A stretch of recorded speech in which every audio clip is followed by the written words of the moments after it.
My husband thought I was just another low-level employee at the tech company where I work. So when his friends asked about my job in Arabic, he laughed and said I was basically a secretary who answers emails. What he didn't know was that I understood every single word he said, and that I was actually the CEO of the entire company. But how do you handle the moment when the person who's supposed to love you reveals they've been lying to everyone about who you really are? I'd love to know which corner of the globe you're watching from.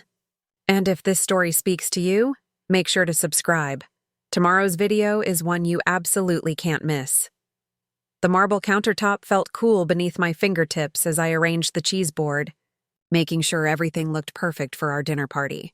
My husband Marcus had invited his college friends over, people I'd met maybe twice in the 3 years we'd been married.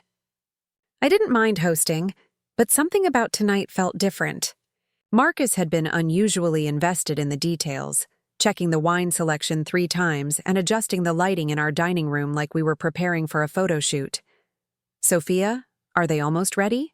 Marcus called from the living room, his voice carrying that edge of impatience I'd been hearing more frequently lately. I glanced at my watch. 6:45. 15 minutes, I called back, sliding the prosciutto onto the board with practiced precision. Marcus appeared in the doorway, already dressed in his tailored navy suit, the one he wore to important client meetings at his marketing firm. He looked me up and down, and I caught a slight furrow in his brow. I was wearing jeans and a simple black blouse, my usual weekend attire. "You're wearing that?" he asked. I looked down at my outfit, then back at him. "What's wrong with this?" "Nothing, I just thought." "Never mind." He waved his hand dismissively and disappeared back into the living room. The doorbell rang exactly at 7. Marcus practically jogged to answer it, and suddenly our quiet apartment was filled with loud greetings and backslapping. 3 men filed in, Ahmed, Tariq, and Hassan, all dressed in business casual, their watches catching the light as they shook Marcus's hand. "Brothers!" Marcus exclaimed, embracing each of them. "It's been too long!" I emerged from the kitchen, wiping my hands on a towel. Marcus turned to me with a smile that didn't quite reach his eyes. "Guys, this is my wife, Sophia." The introductions were polite but brief. I noticed how their eyes barely lingered on me before returning to Marcus, as if I were part of the furniture. We moved into the dining room, where I'd set up the appetizers and drinks. The men immediately dove into conversation about football, stocks, and some mutual friends' new Tesla. I settled into my chair at the end of the table, sipping my wine and observing. This was typical for Marcus's work gatherings. I'd become accustomed to being more of a hostess than a participant. It didn't bother me much anymore. I had my own professional life, my own accomplishments. I didn't need validation from his friends. About 20 minutes in, Ahmed turned to Marcus and asked something in Arabic. I kept my expression neutral, my eyes on my wine glass. My father was Lebanese, and I'd grown up speaking Arabic at home, though I rarely mentioned it to people. It wasn't a secret exactly. Marcus knew I understood some basic phrases from my childhood, but he had no idea I was actually fluent. I'd simply never corrected his assumption that I'd forgotten most of it. Marcus responded in Arabic, and suddenly the entire table switched languages. They must have assumed I couldn't understand. I maintained my polite smile, occasionally nodding as if I were only half listening to a conversation I couldn't follow. "So how did you manage to land that Richardson account?" Tariq asked Marcus in Arabic, leaning forward with interest. Marcus grinned, launching into a detailed story about schmoozing and strategy. I'd heard this story before, in English, and even then I'd known he was embellishing his role. But I said nothing, just refilled the hummus bowl and returned to my seat. Then Hassan turned to Marcus with a knowing smirk. "And what about your wife? What does she do?" My hand stilled on my wine glass. Marcus chuckled, a sound that made something cold settle in my stomach. "Oh, Sophia? She works at a tech company, one of those big corporate places downtown." "Really? What does she do there?" Ahmed asked, glancing at me briefly before returning his attention to Marcus. Marcus waved his hand dismissively, his tone casual but condescending in a way that made my jaw tighten.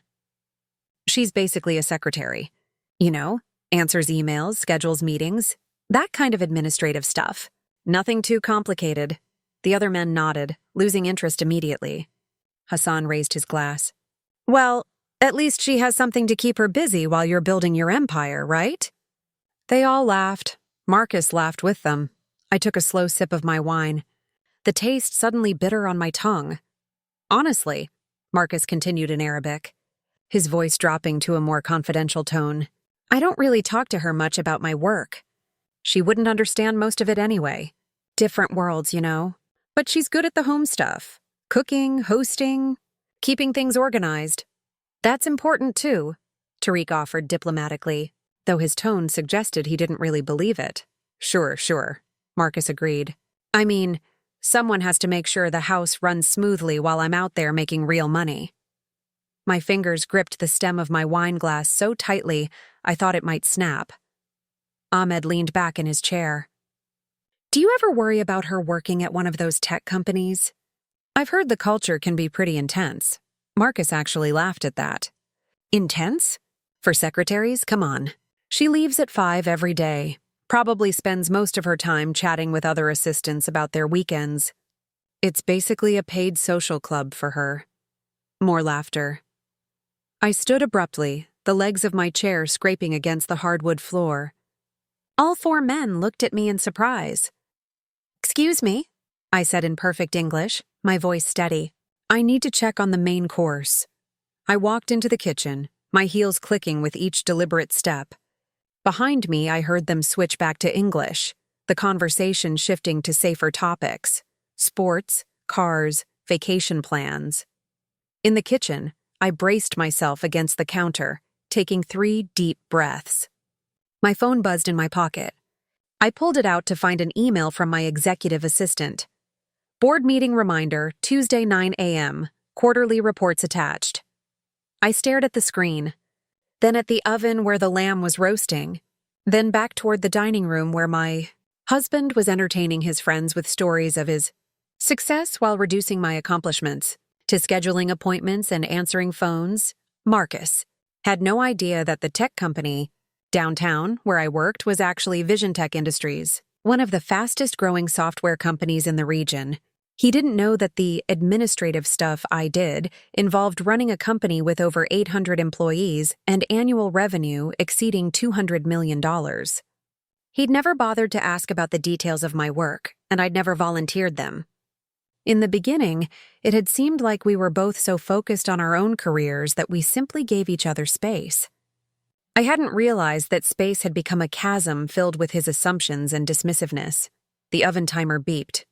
I pulled out the lamb, perfectly cooked, the rosemary and garlic filling the kitchen with an aroma that would normally make me proud. Tonight, it just felt like another thing I'd done well that Marcus would take credit for. Smells amazing, babe.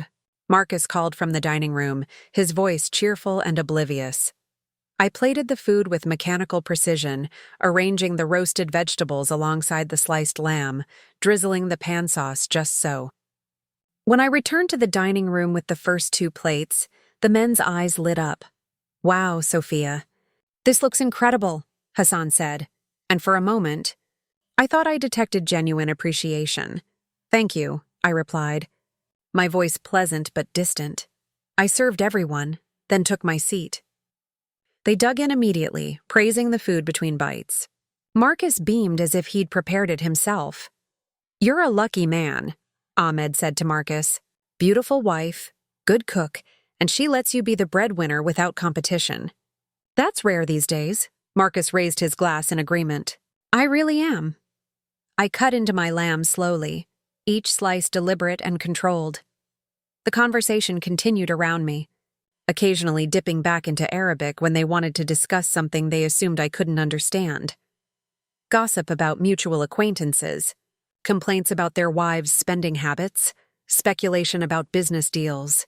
I absorbed every word, filing it away, my expression never changing.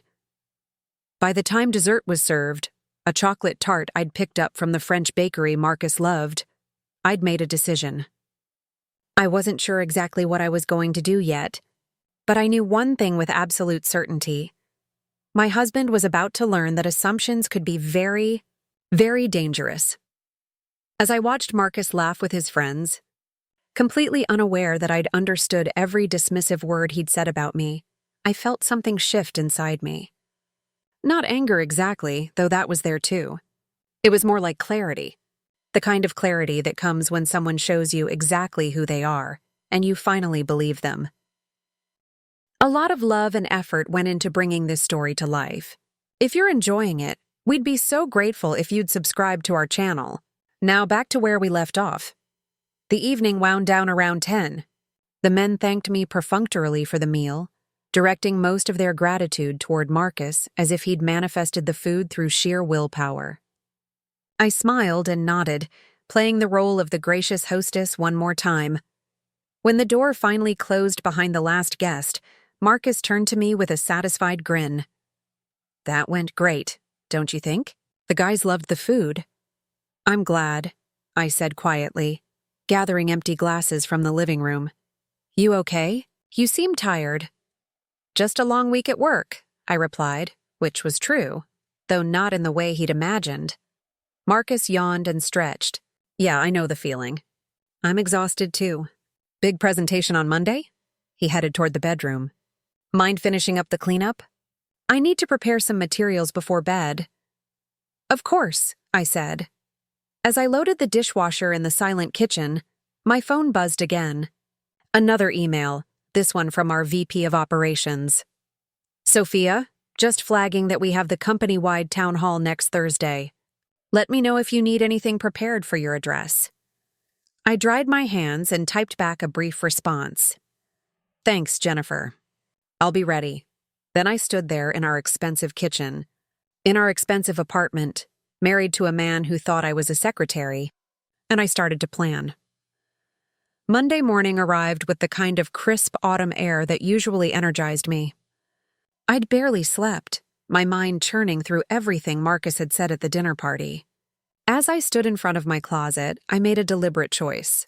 A charcoal gray power suit, the one I'd worn when I'd closed our partnership deal with Microsoft last quarter. Marcus was still asleep when I left the apartment at 6:30.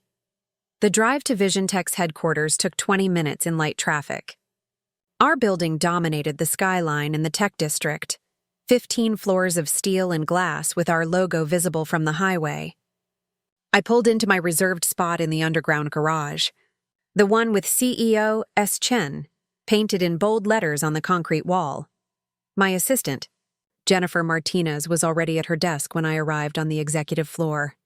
She looked up from her computer, coffee in hand, her expression shifting to concern the moment she saw my face.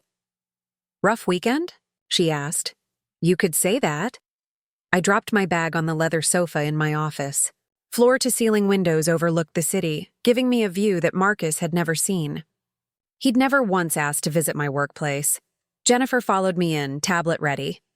Your 9 o'clock with the development team is set. The Q4 projections came in. We're up 17% from last quarter. And your lunch meeting with the investors got moved to Thursday because Caldwell has the flu. Perfect. That gives me time to work on the town hall presentation. I settled behind my desk, the weight of it grounding me. Jennifer, can you pull up Marcus Chen's LinkedIn profile for me? She raised an eyebrow but didn't question it. A few taps on her tablet and she turned the screen toward me. There was Marcus, smiling in his professional headshot. His title listed as Senior Marketing Consultant at Brennan & Associates. His profile boasted about campaigns he'd managed, clients he'd secured, thought leadership in digital marketing. And there, under family, was a single line. Married to Sophia Chen. No mention of what I did. No mention of where I worked. Just my name like a footnote. Everything okay? Jennifer asked carefully. Fine, I said, leaning back in my chair. Actually, I need you to do something for me. Brennan & Associates. They're a mid-sized marketing firm, right? About 100 employees? Sounds right. Why? Do we have any business relationship with them? Jennifer thought for a moment. Not directly, but I think they did some contract work for one of our subsidiary companies last year. Minor stuff. Social media campaign for the product launch of TechStart, that smaller company we acquired. A plan was beginning to form. Can you find out who their main point of contact was? and see if we have any upcoming projects that might need marketing consultation. On it. Jennifer made notes on her tablet. Anything else? Yes. For the town hall on Thursday, I want to do something different. Instead of just presenting to our employees, I want to open it up. Invite some of our partners, vendors, even some of the contractors we work with regularly. Make it a bigger event. Call it a State of the Company address. Jennifer's eyes widened slightly. That's a pretty major change. We'd need to rent a larger venue, coordinate with... I know, but I want people to see where Vision Tech is headed. I want to make a statement about who we are and what we value. I met her gaze. Can you make it happen? She smiled, the kind of smile that said she knew I was up to something but was too professional to pry. I'll have a plan by the end of the day. The rest of Monday blurred past in a series of meetings. The development team presented their latest software build, a cloud-based analytics platform that was going to revolutionize how businesses processed data. I pushed them on security features, asked pointed questions about scalability, and approved the budget increase they needed for additional testing. This was what I did every day, make decisions that affected hundreds of employees and millions of dollars in revenue. When I got home at 7 that evening, Marcus was in the living room watching basketball, a beer in hand. Hey, he called out without looking away from the screen. There's leftover Thai in the fridge if you want dinner. Thanks. I heated up the food, watching him from the kitchen. He was relaxed, completely at ease, shouting at the TV when his team missed a shot. This was the man who'd told his friends I was basically a secretary. The man who'd laughed about me not understanding complicated work. How was your day? I asked, sitting down next to him with my plate. Exhausting. That presentation I mentioned? Total disaster. The client hated our initial concepts, so now we have to start from scratch. He took a swig of beer, his attention still on the game. But we'll figure it out. We always do. I'm sure you will. How about you? Anything interesting happens at the office? This was my opening.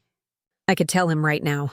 I could explain that my office was actually the top floor of a major tech company. That my administrative work involved running board meetings and negotiating multi-million-dollar deals. Instead, I said, just the usual. Scheduled some meetings, handled emails. Nothing exciting. He nodded absently. That's good. At least your job is low stress. I ate my Thai food in silence, each bite methodical and deliberate. Over the next 3 days, I watched Marcus more carefully than I ever had before.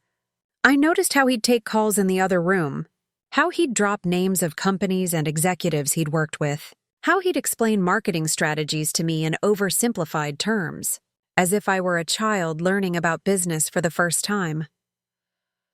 On Wednesday evening, as we were both working on our laptops at the dining table, his phone rang. He glanced at the screen and answered immediately. Ahmed, what's up? A pause. Yeah, Saturday night was great. We should do it more often. Another pause, and then he laughed. I know, right? Sophia really outdid herself with the cooking. I kept my eyes on my laptop screen, reading through the quarterly report I'd be presenting tomorrow. Oh, about that project I mentioned? Marcus continued. Yeah, my boss is setting up a meeting with their team next week. Could be huge for us if we land it. He listened for a moment. Some tech company, Vision Tech Industries, I think. They're looking for a marketing overhaul for one of their product lines. My fingers froze on the keyboard. Apparently they're a pretty big deal, Marcus said, standing up and walking toward the window. My boss is super excited about the potential contract. Says if we land this, it could be career-defining for whoever leads the campaign. I minimized my report and opened my email. Sure enough, there was a message from Jennifer with the subject line, Brennan and Associates, meeting scheduled. I opened it. Sophia, confirming your meeting with Brennan and Associates on Monday at 10 a.m. at their office. They're pitching for the next-gen product marketing campaign. I've sent them our standard vendor materials. They seem very eager. Their senior team will be presenting, including Marcus Chen. I read the email 3 times. Marcus was still on the phone with Ahmed, completely oblivious. Yeah, I'll probably lead the pitch. I've got the most experience with tech clients. He laughed again. Who knows? Maybe Sophia can give me some insider tips about what it's like to work at one of these companies. You know, from a secretary's perspective. I closed my laptop with a soft click. Marcus ended his call and returned to the table, energized in a way I hadn't seen in months. Great news, he announced. I've got a major pitch on Monday. Could be the biggest account of my career. That's wonderful, I said, my voice neutral. What company? Vision Tech Industries. You've probably heard of them. They're that huge tech company downtown. The one with the fancy building off Highway 101. I tilted my head thoughtfully. That does sound familiar. This could be really big for me, Sophia. Like promotion level big. The partnership track is big. He was practically glowing with excitement. I'm going to need the weekend to prepare. You don't mind, right? Of course not. Your career is important. He reached across the table and squeezed my hand, the first affectionate gesture he'd made in days. Thanks for understanding. You know, sometimes I think about how lucky I am to have a wife who doesn't burden me with career drama. Your job is simple enough that you don't bring stress home, and that really helps me focus on my work. I squeezed his hand back, smiling. I'm glad I can support you. That night, as Marcus snored beside me, I stared at the ceiling and finalized my plan. Tomorrow was Thursday, the town hall. Monday was his pitch. The timing was almost too perfect. I picked up my phone and typed out a message to Jennifer. Add Brennan and Associates to the invitation list for tomorrow's town hall. Make sure their entire senior team is invited. Tell them it's a networking opportunity with potential clients and partners.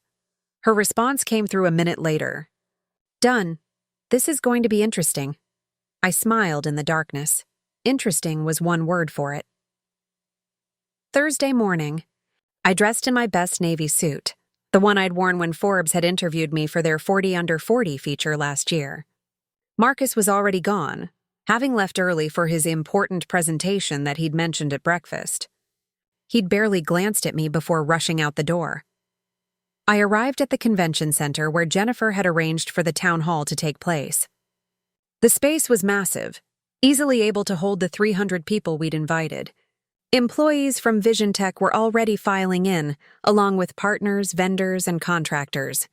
I spotted a few faces from Brennan and Associates near the back, scanning the crowd with the eager expressions of people trying to make connections. Marcus wasn't among them yet. According to Jennifer's notes, his team wasn't scheduled to arrive until 10:30. Right before I was set to take the stage, I had 15 minutes to prepare. And for the first time all week, I felt completely calm. Everything was about to change. I stood backstage, watching the crowd through a gap in the curtains.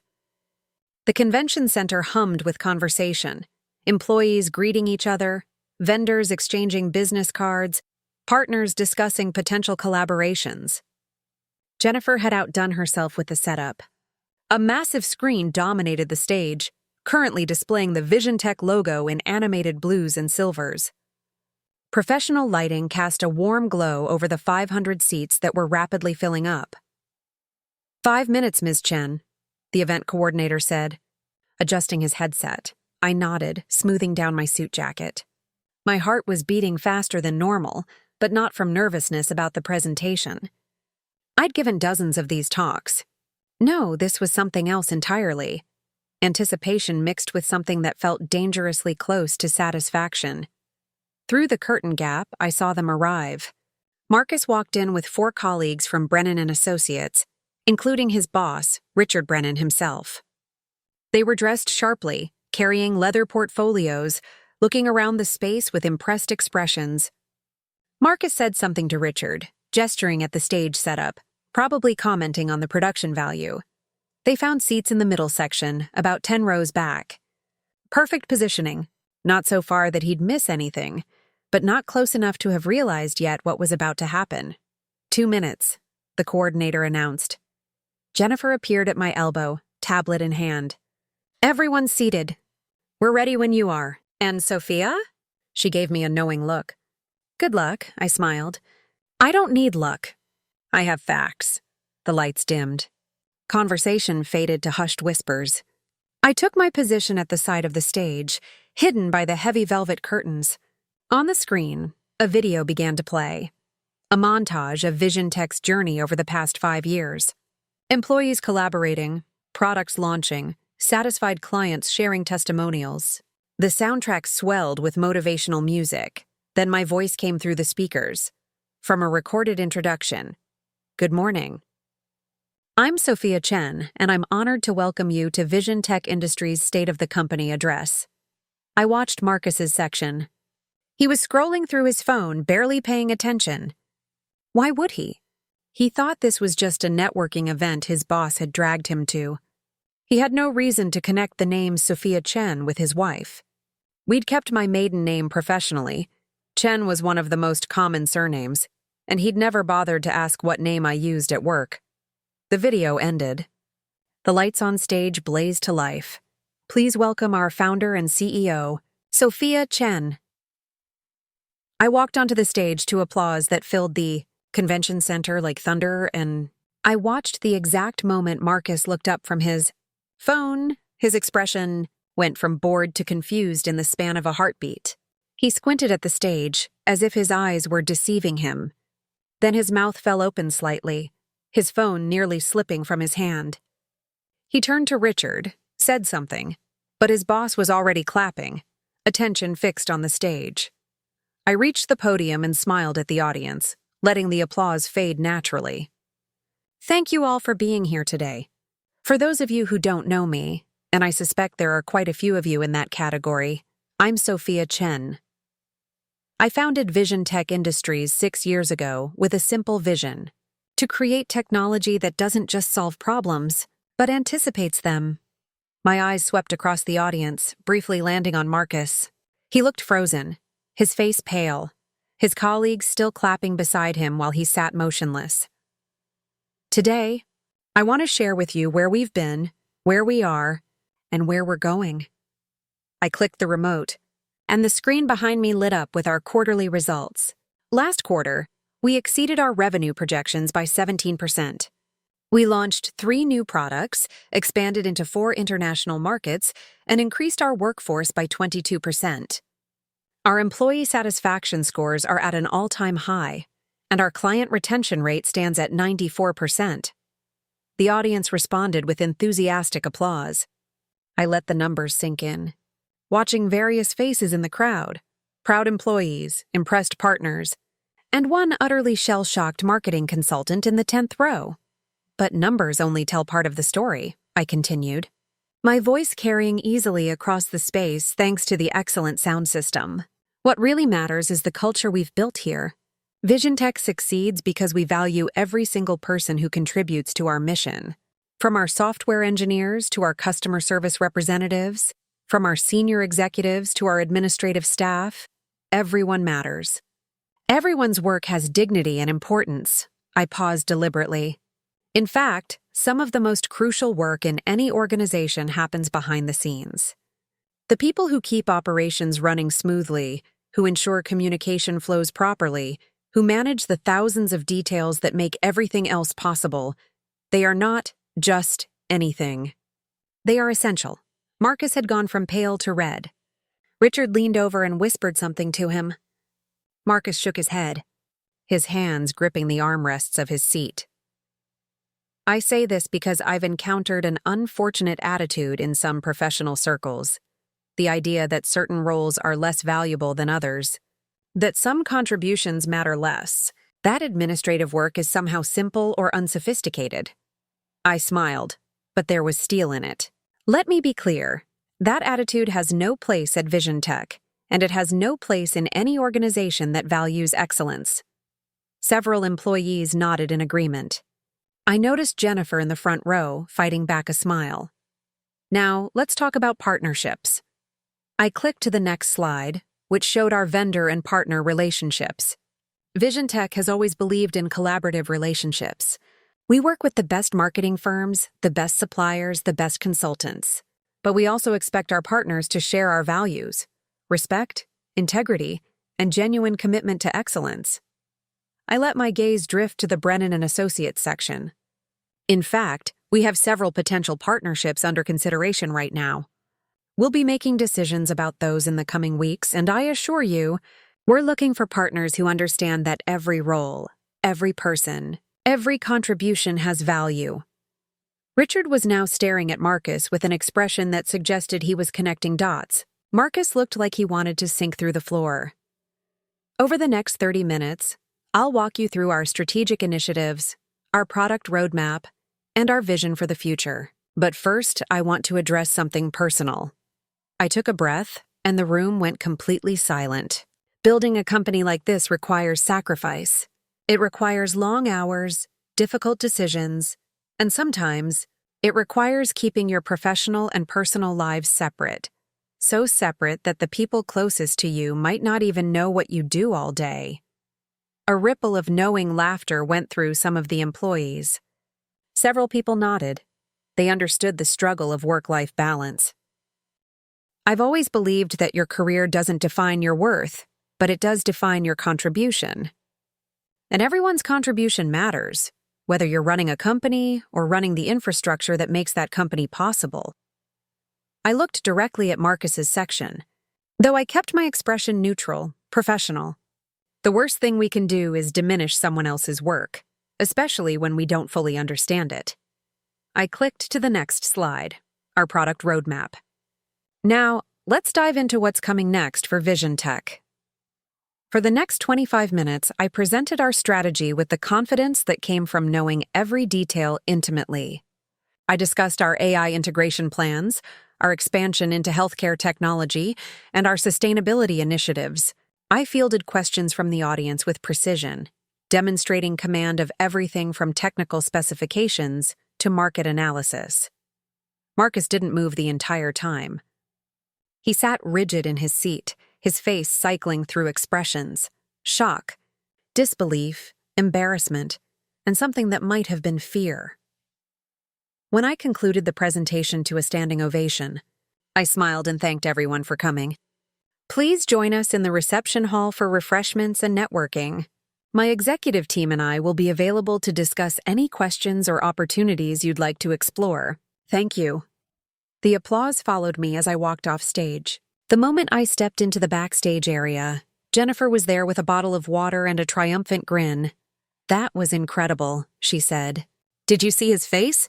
"Hard to miss." I took a long drink of water. "Is the reception area ready?" "Absolutely." "And Ms. Chen?" "Richard Brennan's assistant just sent an urgent request for a private meeting with you. Apparently, it's about the marketing contract. Tell them I'll have 15 minutes available in conference room B at noon. That gives me time to work the reception floor first." "You're diabolical," Jennifer said admiringly. "No," I corrected, straightening my jacket. "I'm thorough." "There's a difference." I walked into the reception hall, ready to face whatever came next. Because this wasn't about revenge, it was about respect. And it was long overdue. The crowd was already mingling, helping themselves to the catered lunch spread. Several employees approached me immediately with congratulations and questions. I engaged with each one, making sure they felt heard and valued. This was what leadership looked like, not just presenting from a stage, but connecting with the people who made everything possible. Through the crowd, I could see Marcus standing near the exit with his Brennan colleagues. Richard was speaking to him in what looked like very serious tones. Marcus's face had gone from red to ashen gray. He kept glancing in my direction, but whenever our eyes came close to meeting, he looked away. Then Richard broke away from the group and headed straight toward me. "Ms. Chen," he said, extending his hand with a professional smile that didn't quite hide his tension. "Richard Brennan. Thank you for inviting us today. That was a truly impressive presentation." "Thank you, Mr. Brennan. I'm glad you could join us." I shook his hand firmly. "I was hoping we might speak privately about the marketing contract. I understand we're scheduled to pitch on Monday, but under certain circumstances, I'd appreciate the opportunity to discuss some concerns with you first." I glanced past him at Marcus, who was now staring at his shoes like they held the secrets of the universe. "Conference room B at noon," I said. "We'll have that conversation." Richard nodded gratefully and returned to his team. Marcus still wouldn't look at me. Good. Let him sweat. Let him feel even a fraction of what I'd felt watching him dismiss my entire career to his friends. while I stood there holding a cheese plate, because we were just getting started. At precisely noon, I entered conference room B with Jennifer at my side. Richard Brennan was already there, seated at the long table with his hands folded in front of him. Marcus was conspicuously absent. "Mr. Brennan," I said, taking a seat across from him. "I appreciate you making time for this conversation." Richard cleared his throat, his usual confidence visibly shaken. "Ms. Chen, I need to address an elephant in the room before we discuss the contract. I wasn't aware until about 20 minutes ago that you're married to one of my senior consultants." Marcus mentioned the connection? I kept my tone neutral, professional. He didn't have to. Your last names, his reaction during your presentation, it wasn't difficult to piece together. Richard leaned forward. "I need to be direct with you. Are we wasting our time with Monday's pitch? Should I even be pursuing this contract?" I appreciated the honesty. "That depends entirely on what your firm can offer Vision Tech. My personal life and my professional decisions are separate spheres. With respect, Ms. Chen, I'm not sure that's entirely possible in this situation." Richard pulled out his tablet, his expression grim. "After your presentation, I had a conversation with Marcus. A very illuminating conversation. He admitted to me that he had no idea what you actually did for a living. He thought you were an administrative assistant." Jennifer's pen stopped moving on her notepad. "I see," I said quietly. "What concerns me more," Richard continued, "is that this represents a fundamental failure of awareness.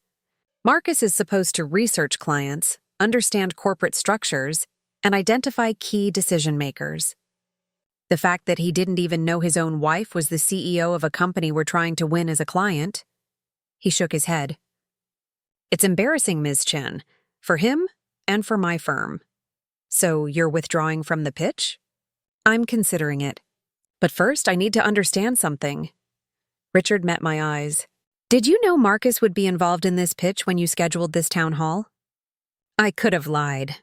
I could have played innocent. Instead, I chose honesty. "I found out on Wednesday evening. I already had the town hall planned, but I made sure Brennan and Associates was on the invitation list specifically because I knew Marcus would be here." Richard absorbed this, nodding slowly. "You wanted him to see you in your element." I wanted him to understand what he'd been dismissing for 3 years. I kept my voice steady. "Mr. Brennan, I invited you here today because your firm has an excellent reputation. Your work speaks for itself, but I also believe that the people representing a company matter. If Marcus had bothered to ask me a single meaningful question about my career at any point in our marriage, we wouldn't be having this conversation." "Fair point." Richard sat back. "For what it's worth, Marcus is talented. He's brought in several major accounts for us. But this situation reveals a blind spot I can't ignore. How can I trust him to understand a client's needs when he doesn't even understand what's happening in his own home?" Jennifer looked at me, waiting for direction.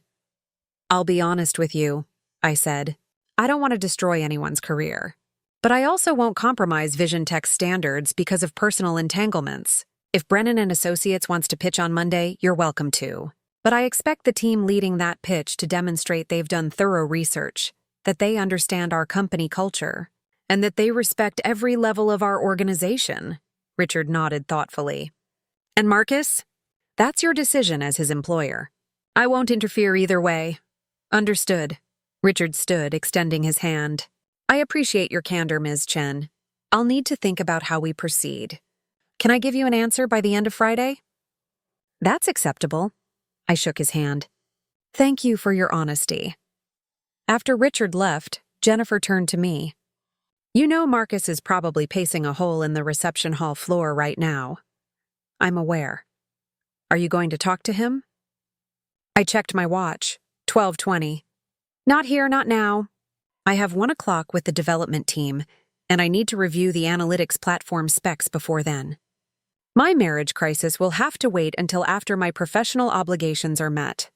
Jennifer smiled slightly. "You're remarkably composed for someone whose entire life just imploded in front of 300 people. It only feels like it imploded. Actually, something just became very clear that should have been obvious years ago." I stood gathering my materials.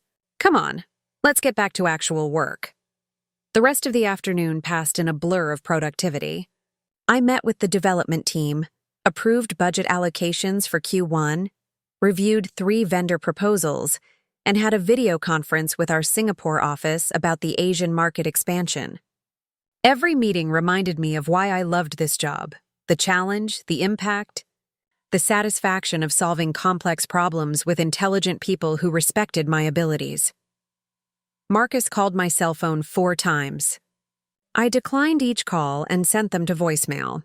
At 6:30, Jennifer poked her head into my office. Heading out. You should too. It's been a long day. Soon, I promised, though I was dreading going home. At 7, I finally packed up my things and took the elevator down to the parking garage. My car was where I'd left it, but standing next to it was Marcus. He looked terrible.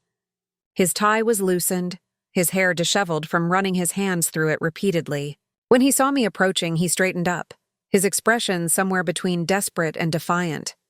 "We need to talk," he said. "Not here." I unlocked my car. "Follow me home.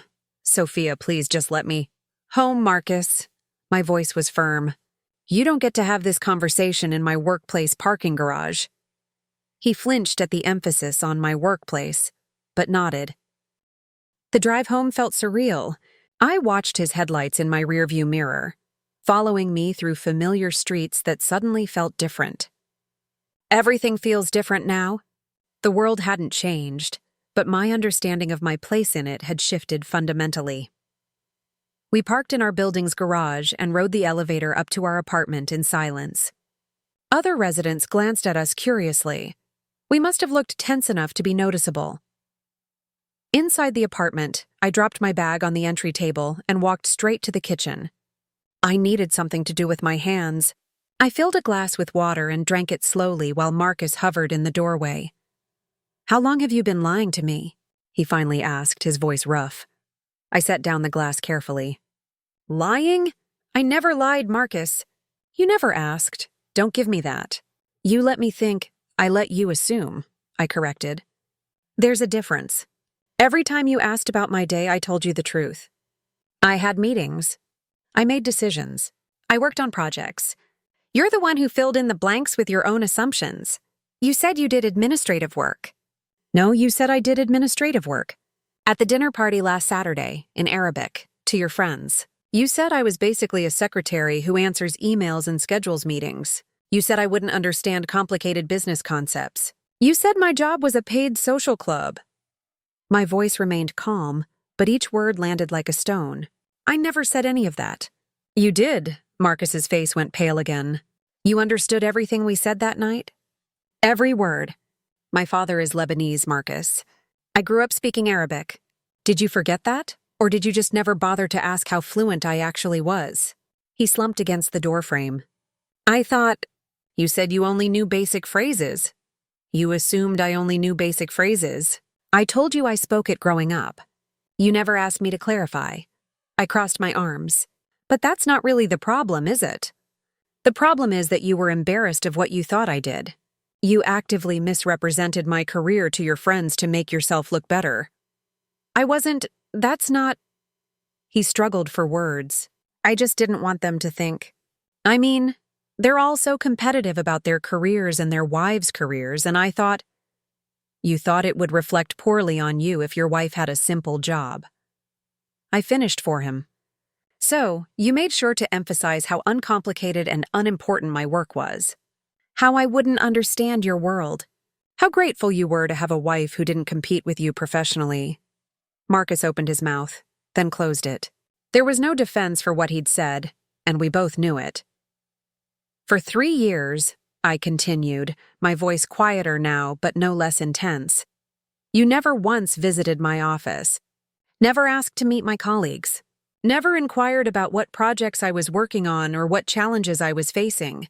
You'd tell me endless details about your campaigns and your clients, and I'd listen and ask questions and support you. But you never extended that same courtesy to me. Because you never seemed like you wanted to talk about it," he protested. "You always kept work separate. You'd come home and just say it was fine, nothing special. I said that because every time I tried to share something meaningful, your eyes would glaze over. You'd change the subject or start talking about your own work? Eventually, I stopped trying. I moved to the living room window, looking out at the city lights. Did you know I was interviewed by Forbes last year? I was named to their 40 under 40 list. Silence. Did you know Vision Tech was valued at over $1 billion in our last funding round? That we employ over 800 people? That we're expanding into 12 new countries next year? More silence. Did you know that I make 4 times your annual salary, and that the stock options I hold are worth more than both our parents' houses combined? Marcus made a choked sound. I turned to face him. You didn't know any of that because you never asked. You created this entire fiction about who I was and what I did, and you never once questioned whether that fiction matched reality. Why didn't you just tell me? His voice cracked. Why did you let me think, because I wanted to see if you'd care enough to ask? The words burst out of me, finally breaking through the professional composure I'd maintained all day. I wanted to see if my husband would show even basic curiosity about my life. But you never did. You were perfectly content thinking I had a simple little job that didn't interfere with your ambitions. Marcus sank onto the couch, his head in his hands. What happens now? I looked at him. This man I'd married, this stranger I'd been living with, and felt something settle inside me. Now? Now you decide what kind of person you want to be. And I decide if that's someone I can stay married to. The words hung in the air between us, heavy and final. Outside, the city continued its evening rhythm, indifferent to the collapse happening in apartment 14C. Marcus didn't sleep in our bedroom that night. I heard him moving around in the guest room until nearly 3 a.m, pacing, making phone calls in hushed tones, probably talking to Ahmed or one of his other friends. I lay in bed staring at the ceiling, my mind refusing to quiet despite my exhaustion. Friday morning arrived with gray skies and the threat of rain. I got up at 5:30, went through my usual routine, and dressed in a burgundy pantsuit that made me feel armored. When I emerged from the bedroom, Marcus was already awake, sitting at the kitchen table with cold coffee in front of him. He looked like he hadn't slept at all. Sophia, he started, but I held up a hand. I have back-to-back meetings today. We'll talk this weekend. I grabbed my keys and bag. I need space to think, Marcus. Real space, not you hovering and trying to explain yourself every 5 minutes. His shoulders slumped, but he nodded. The office felt like a sanctuary. Jennifer met me with coffee and a carefully neutral expression. Morning. You have the quarterly finance review at 9, lunch with the board chair at noon, and the product team wants 15 minutes this afternoon to show you the new interface design. Perfect. Also, did Richard Brennan respond about Monday's pitch? Email came in at 6 this morning. Jennifer pulled it up on her tablet. He's withdrawing Brennan and Associates from consideration for the contract. Says he doesn't feel his team is the right fit for Vision Tech's culture at this time. Very diplomatic. I absorbed this information. Part of me felt relief. I wouldn't have to navigate the awkwardness of Marcus's firm working with my company. But another part felt something darker. Marcus had been counting on that account. His boss had called it potentially career-defining. Send Richard a response. Thank him for his consideration and wish him well. Keep the door open for future opportunities if circumstances change. You're being very gracious, Jennifer observed. I'm being professional. There's a difference. I settled behind my desk. Now let's talk about the finance review. The morning passed in the comfortable rhythm of work. Numbers, projections, strategic discussions, these were problems I could solve with analysis and logic.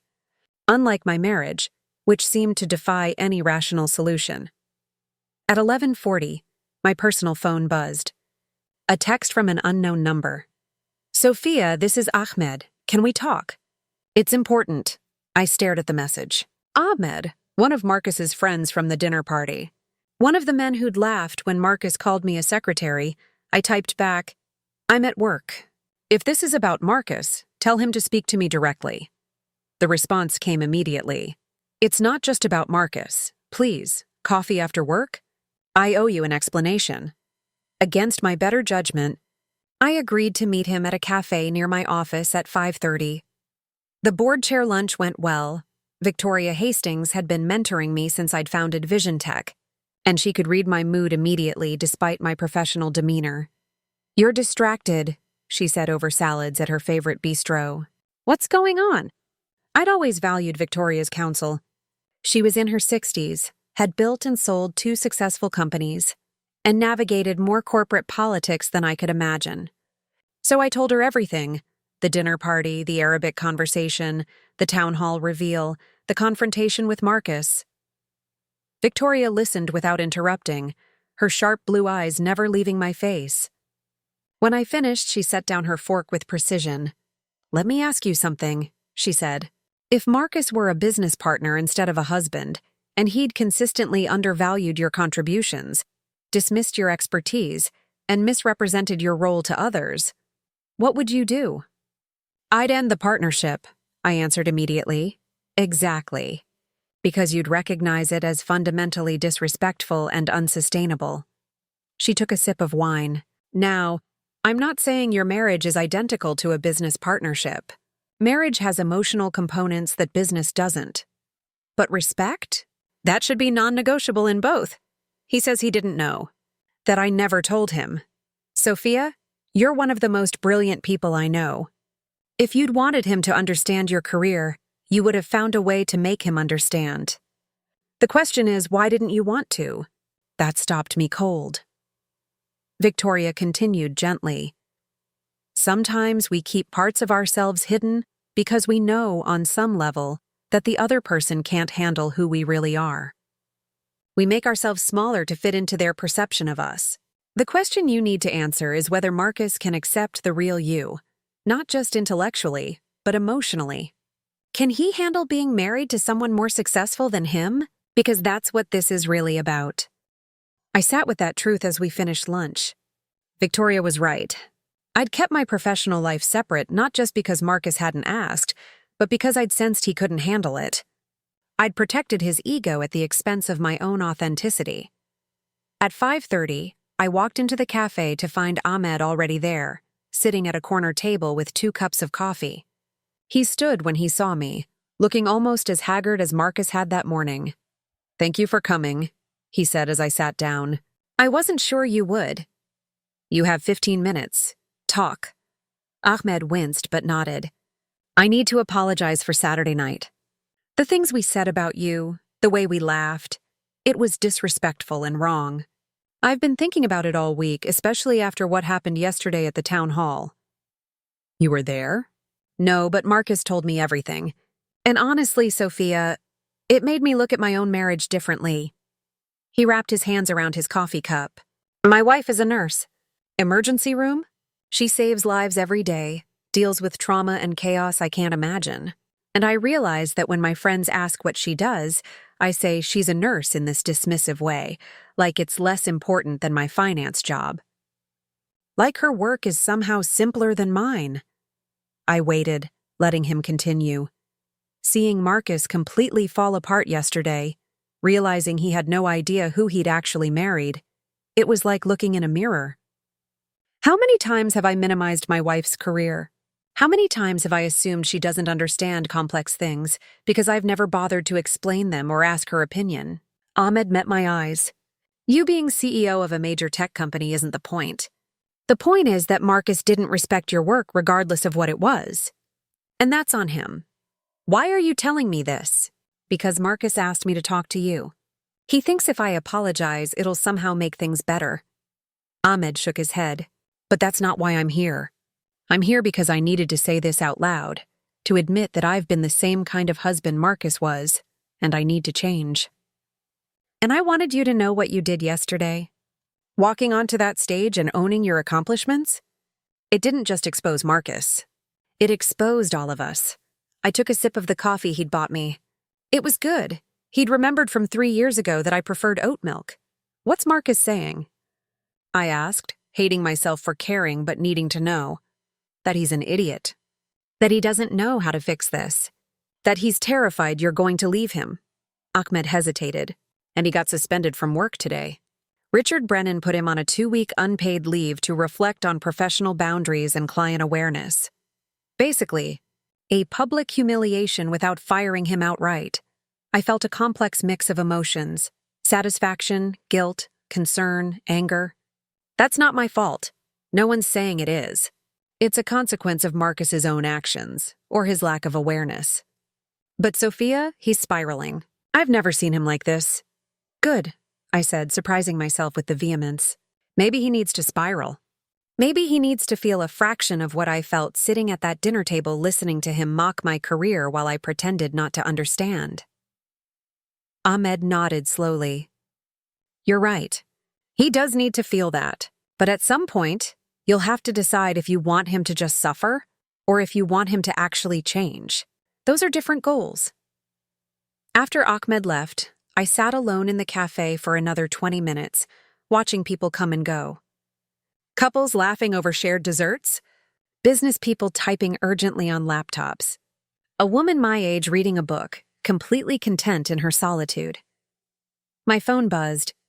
A text from Marcus. I know you need space. I'm staying at Ahmed's tonight and tomorrow. Take all the time you need. I love you. I stared at those last 3 words. Did he love me? Or did he love the version of me he'd invented? The uncomplicated wife with the simple job who made his life easier. Jennifer called just as I was leaving the cafe. Hey, heading out for the weekend. You okay? Define okay. Fair enough. Listen, before you go, I wanted you to know that what you did yesterday took guts.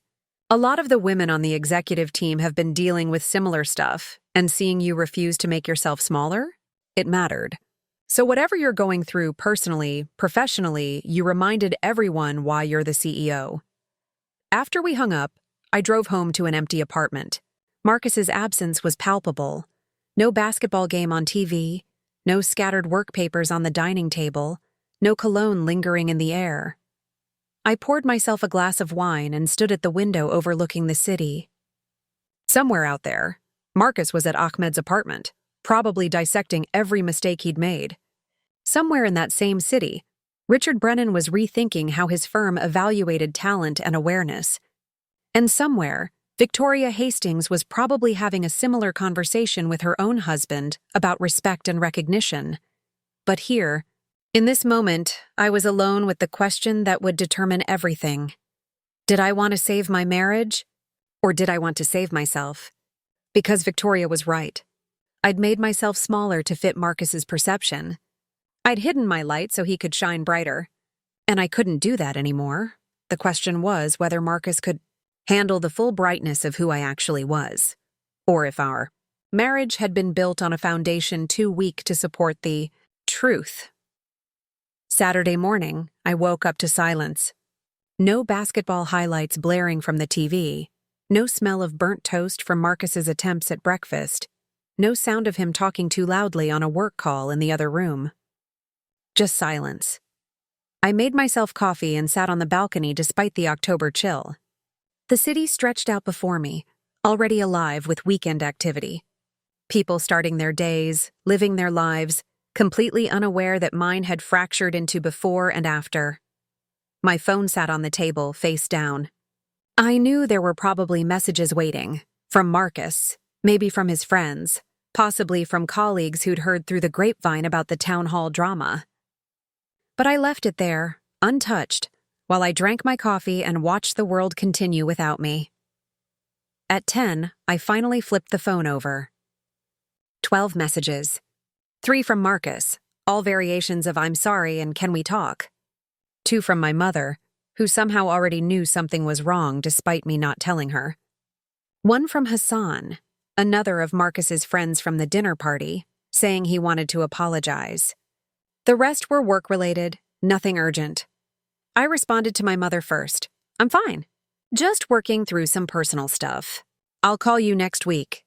The messages from Marcus I left unanswered. Instead, I did something I hadn't done in years.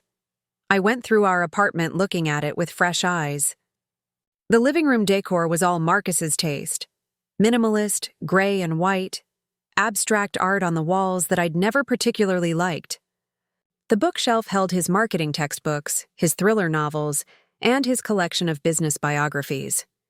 My books, the science fiction, the technical manuals, the poetry collections, were in the bedroom where guests wouldn't see them.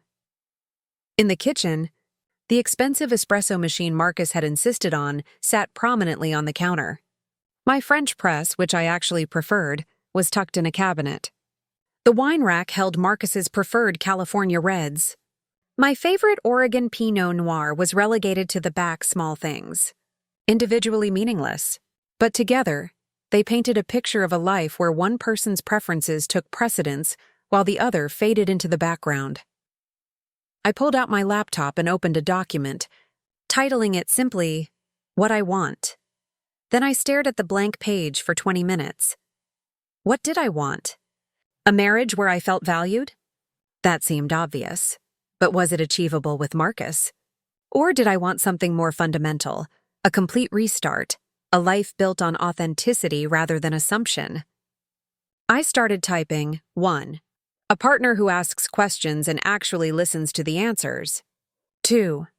A home that reflects both people living in it, not just one. 3. To stop minimizing my accomplishments to make someone else comfortable. 4. To be with someone who's proud of me, not threatened by me.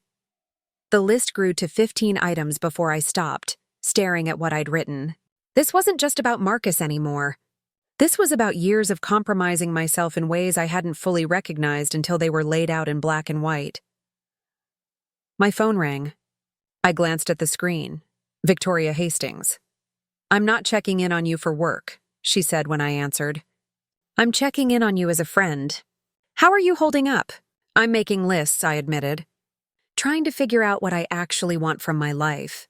"Good. That's healthy." "Have you talked to Marcus?" "He's staying at a friend's place." "I asked for space." "Also healthy." Victoria paused. "Can I tell you a story?" "Please." When I was 32, I ran a software startup.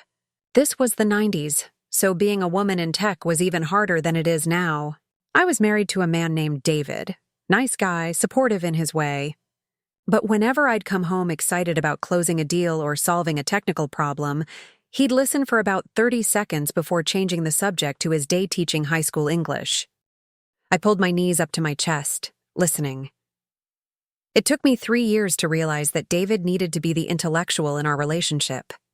He could handle me being successful financially, but he couldn't handle me being intellectually passionate about something he didn't understand. So I started dumbing down my excitement. I'd say work was fine or busy instead of sharing what actually energized me. What happened? We divorced. Amicably, thankfully. And you know what he told me during our last conversation? He said he'd always felt inadequate around me, that my success made him feel like he wasn't enough. But here's the thing, Sophia. I never made him feel that way. His insecurity did. And no amount of me making myself smaller would have fixed that. He had to fix it himself, and he couldn't.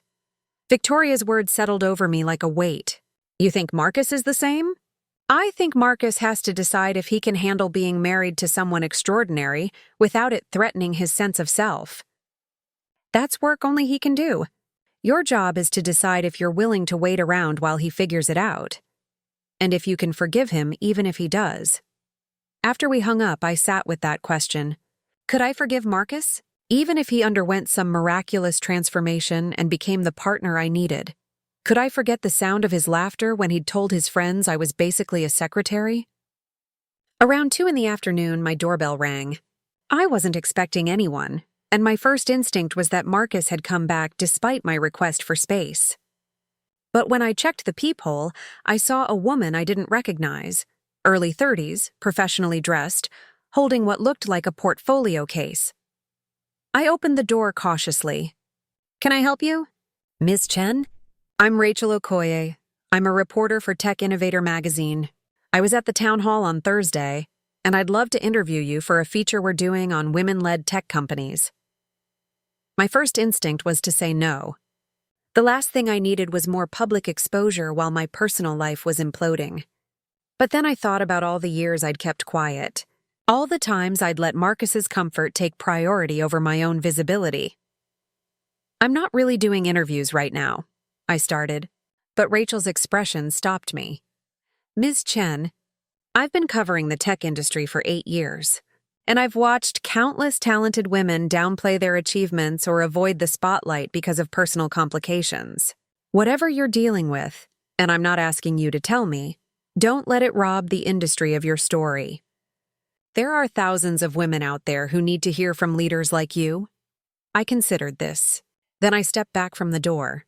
Come in. I'll give you 20 minutes. We sat in the living room, and Rachel pulled out a recorder with my permission. Let's start simple. Vision Tech Industries has grown exponentially under your leadership. What's been the key to that success? And suddenly I was talking, really talking about the company I'd built, the challenges I'd overcome, the vision I had for the future. Rachel asked intelligent questions, pushing me to go deeper than surface-level answers. She wanted to know about the technical decisions, the leadership philosophy, the moments of doubt and breakthrough. 20 minutes turned into an hour, then 2. I found myself sharing stories I'd never told anyone, including the early days when investors had questioned my age and experience, when male executives had talked over me in meetings, when I'd had to fight for every ounce of credibility. And your personal life? Rachel finally asked. How do you balance running a major company with everything else? I hesitated. This was the moment to give the standard answer about work-life balance and supportive partnerships. Instead, I said, honestly, I'm still figuring that out. I'm learning that you can't build an authentic life on assumptions and silence. Real partnership requires both people to show up fully, to ask questions, to value each other's contributions. I'm not sure I've had that, and I'm in the process of deciding what I'm willing to accept going forward. Rachel's eyes widened slightly, but she nodded with understanding. That's incredibly honest. Thank you. After she left, promising to send me the draft article for approval, I felt something unexpected. Lightness. Talking about my work, owning my accomplishments without qualification or apology, had reminded me of who I was when I wasn't shrinking myself to fit someone else's comfort zone. My phone buzzed with a text from Marcus.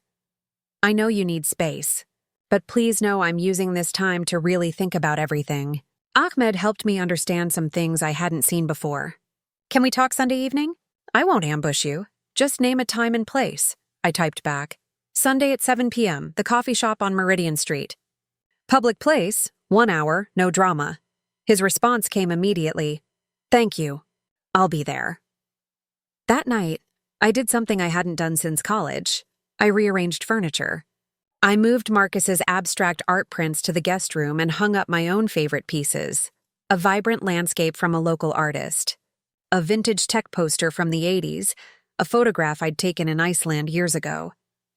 I pulled my books out of the bedroom and put them prominently on the living room shelves. If Marcus came back, if we somehow worked through this, he was coming back to a home that reflected both of us. Or he wasn't coming back at all. Sunday morning, I went for a long run along the waterfront trail, letting the physical exertion clear my head. I thought about Victoria's story, about Rachel's interview, about the list I'd made of what I wanted. And I thought about Marcus, not the version I'd been frustrated with all week, but the man I'd fallen in love with 4 years ago at a mutual friend's party. He'd been charming then, attentive, genuinely interested in my startup that was barely 6 months old.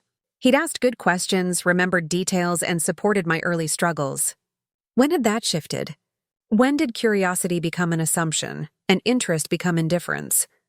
Or had I misread him from the beginning, seeing what I wanted to see instead of who he actually was?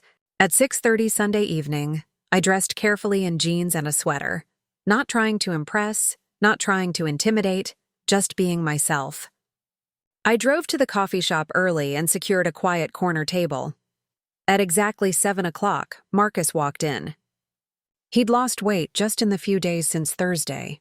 His eyes found mine immediately, and he approached the table with the hesitant steps of someone walking on unstable ground. Thank you for meeting me, he said, sitting down. 1 hour, I reminded him. Say what you need to say.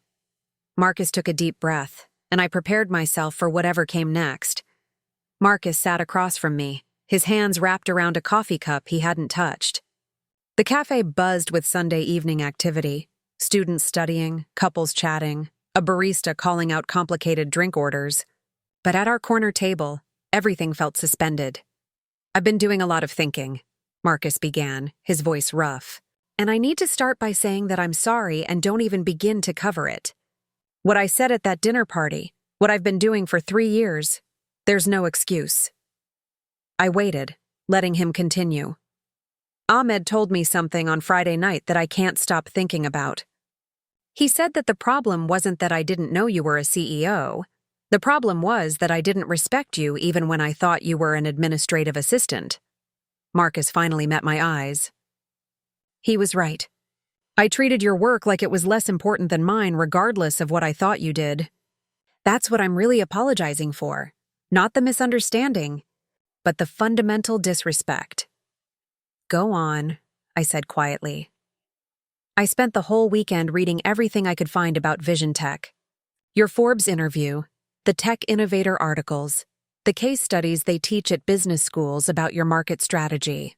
Sophia, you're building something incredible, and I had no idea because I never bothered to look." He shook his head. "But that's not even the worst part.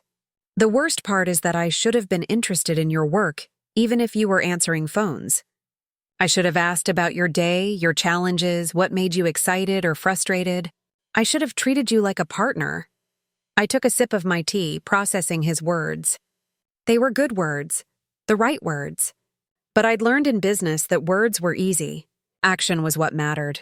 "Why didn't you?" I asked. "In 4 years together, why did you never ask meaningful questions about my work?" Marcus was quiet for a long moment. I think I was intimidated. Not by what you did, but by how passionate you were about it. When we first started dating, you'd light up talking about your company, and I'd feel this weird mix of attraction and inadequacy.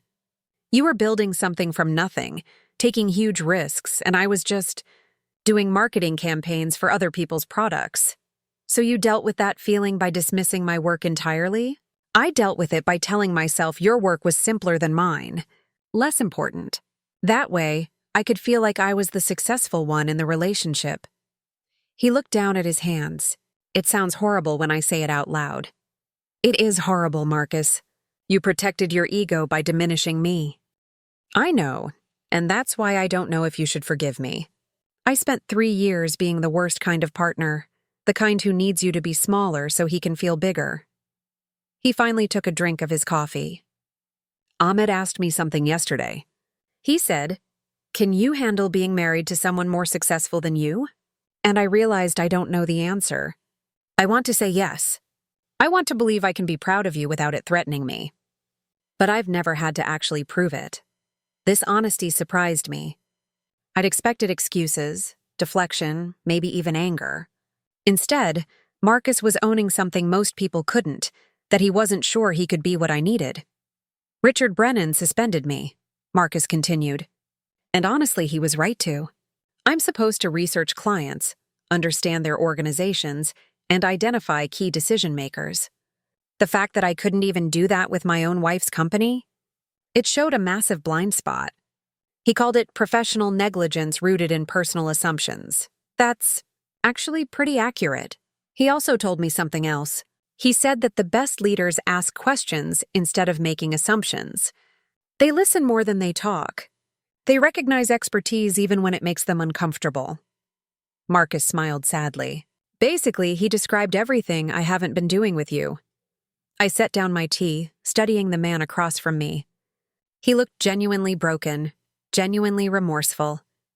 But remorse wasn't the same as change, and I'd learned that lesson in business too many times to ignore it now. "Marcus, I need to tell you something. On Saturday, a reporter interviewed me. And I told her the truth, that I'm figuring out whether I can build an authentic life with someone who didn't value me. That I'm not sure what I'm willing to accept going forward."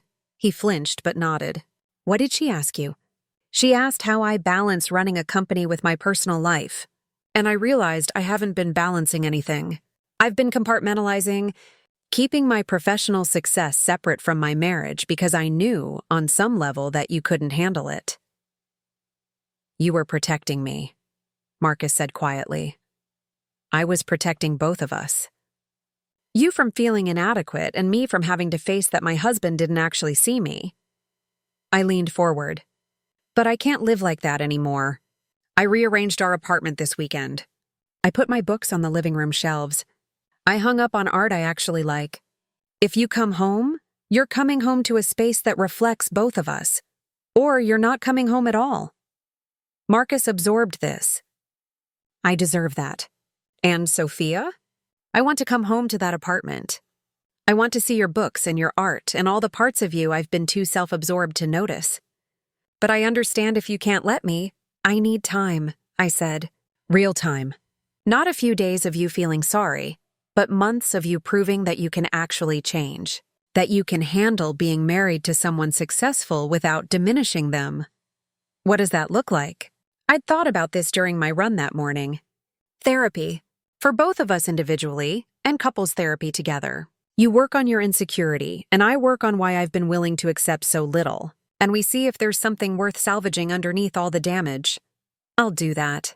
Whatever it takes. Marcus reached across the table, stopping just short of touching my hand. Can I ask you something? Yes. Do you still love me? Or is that gone? I thought about the man I'd married.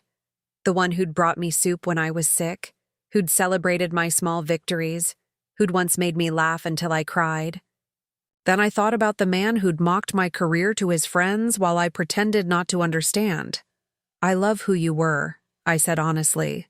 I'm not sure yet if I love who you've become, and I need to find out if you can be someone I respect again. Marcus nodded, his eyes glistening. That's fair. More than fair. You're staying at Ahmed's for now. We'll start therapy next week. I'll send you the information for a counselor Jennifer recommended. We'll meet once a week in public to talk. And Marcus? I finally let myself feel the full weight of what I was saying. If at any point I feel like you're performing instead of changing, if I sense you're just going through the motions to get me back, I'm done. I won't give you another chance after this one. Understood. He stood up, leaving his coffee untouched. Thank you for not giving up yet. I know I don't deserve it. After he left, I sat alone in the coffee shop for another 30 minutes. I wasn't sure if I'd made the right decision. Part of me wanted to be done, to walk away from someone who'd hurt me so fundamentally. But another part, the part that had built a company from nothing, believed that difficult things were worth fighting for if the foundation was salvageable. Maybe our foundation wasn't salvageable. Maybe 6 months from now, I'd realize that Marcus couldn't actually change, that his insecurity ran too deep. But at least I'd know I'd tried on my own terms, without making myself smaller to make it work. My phone buzzed. A text from Victoria. How did it go? I typed back, honestly, I have no idea, but I'm not settling anymore. That's something. Her response came quickly.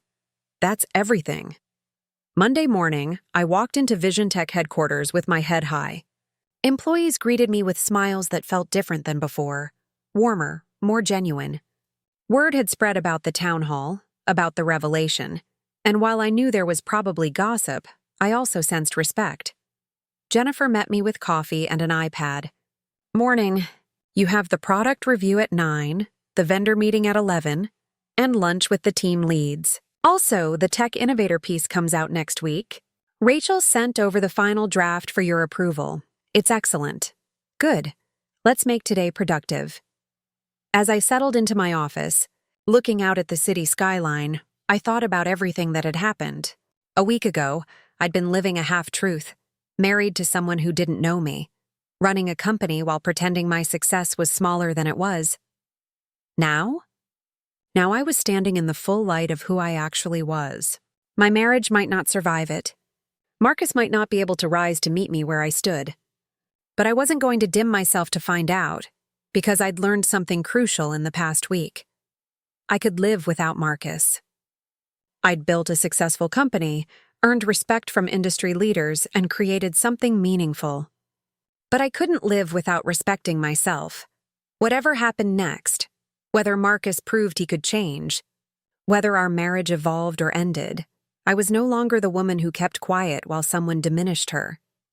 I was Sophia Chen, CEO of Vision Tech Industries, and I was done apologizing for taking up space.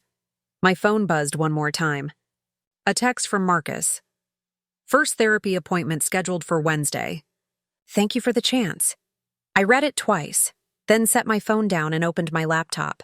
I had a company to run, people depending on me, and a future to build, with or without him. And for the first time in 3 years, that felt like enough. Looking for more? We've got 2 amazing stories ready for you right on screen. If this one touched you, these are absolutely worth your time. Click to watch them now. And hey, subscribe and hit that bell to never miss our latest uploads.